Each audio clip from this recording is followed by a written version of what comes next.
ਇਹ ਧਰਤੀ ਨਾ ਹੁੰਦੀ, ਇਹ ਧਰਤੀ ਨਾ ਹੁੰਦੀ, ਨਾ ਉਸਮਾਨ ਹੁੰਦਾ, ਜੇ ਪੈਦਾ ਨਾ ਅਰਸ਼ਾਂ ਦਾ ਮਹਿਮਾਨ ਹੁੰਦਾ। ਇਹ ਸ਼ਮਸ਼ੋ ਕਮਰ ਕਹਿ ਕਿਸ਼ਾਨਾ ਸਤਾਰੇ, ਨਾ ਜੰਨਤ ਨਾ ਜੰਨਤ ਦਾ ਸਾਮਾਨ ਹੁੰਦਾ, ਜੇ ਪੈਦਾ ਨਾ ਅਰਸ਼ਾਂ ਦਾ ਮਹਿਮਾਨ ਹੁੰਦਾ।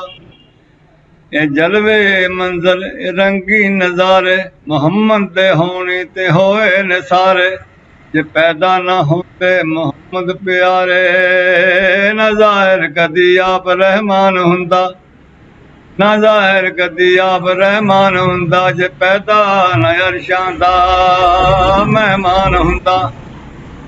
ਘੋੜੇ ਚ ਜਦ ਸੋਹਣਾ ਉਂਗਲੀ ਹਲਾਵੇ, ਚਾਨੇ ਉਹਦੀ ਉਂਗਲੀ ਤੇ ਨੱਚ ਨੱਚ ਵਿਖਾਵੇ, ਤੇ ਪਾਰੇ ਦੇ ਵਾਂਗਰ ਪਿਆ ਦੌੜ ਲਾਵੇ, ਜਿੱਧਰ ਕਮਲੀ ਵਾਲੇ ਦਾ ਫਰਮਾਨ ਹੁੰਦਾ, ਜਿੱਧਰ ਕਮਲੀ ਵਾਲੇ ਦਾ ਫਰਮਾਨ ਹੁੰਦਾ, ਜੇ ਪੈਦਾ ਨਾ ਅਰਸ਼ਾਂ ਦਾ ਮਹਿਮਾਨ ਹੁੰਦਾ। ਜਿਹਨੂੰ ਨੂਰ ਆਪਣੇ ਤੋਂ ਰੱਬ ਨੇ ਬਣਾਇਆ, ਮੈਨੂੰ ਅੱਲਾ ਦਾ ਪਾ ਤਾਜ ਪਾਇਆ, ਨਾ ਰੱਬ ਉਹਨੂੰ ਕਹਿੰਦਾ ਸਰਾਜੋ ਮਨੀਰਾ, ਜੇ ਸਾਡੇ ਜਿਹਾ ਸੋਹਣਾ ਇਨਸਾਨ ਹੁੰਦਾ, ਜੇ ਸਾਡੇ ਜਿਹਾ ਸੋਹਣਾ ਇਨਸਾਨ ਹੁੰਦਾ, ਜੇ ਪੈਦਾ ਨਾ ਅਰਸ਼ਾਂ ਦਾ ਮਹਿਮਾਨ ਹੁੰਦਾ।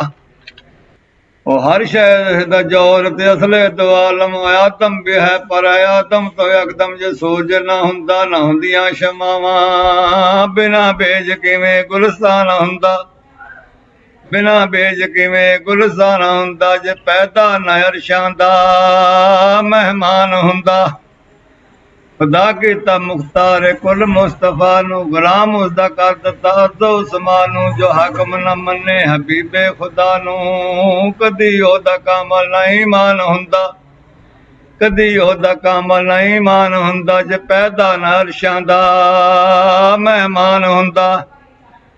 ਕਰਮ ਜੇ ਨਾ ਹੁੰਦਾ ਮੇਰੇ ਮੁਸਤਫਾ ਦਾ, ਨਾ ਲੱਗਦਾ ਪਤਾ ਇਬਤਦਾ ਇੰਤਹਾ ਦਾ, ਨਾ ਯੂਸਫ ਨਗੀਨਾ ਲਟਾਂ ਦਾ ਨਗੀਨੇ, ਨਾ ਮਜ਼ਮੂਨ ਹੁੰਦਾ ਨਾ ਨਵਾਨ ਹੁੰਦਾ, ਨਾ ਮਜ਼ਮੂਨ ਹੁੰਦਾ ਨਾ ਨਵਾਨ ਹੁੰਦਾ, ਜੇ ਪੈਦਾ ਨਾ ਅਰਸ਼ਾਂ ਦਾ ਮਹਿਮਾਨ ਹੁੰਦਾ।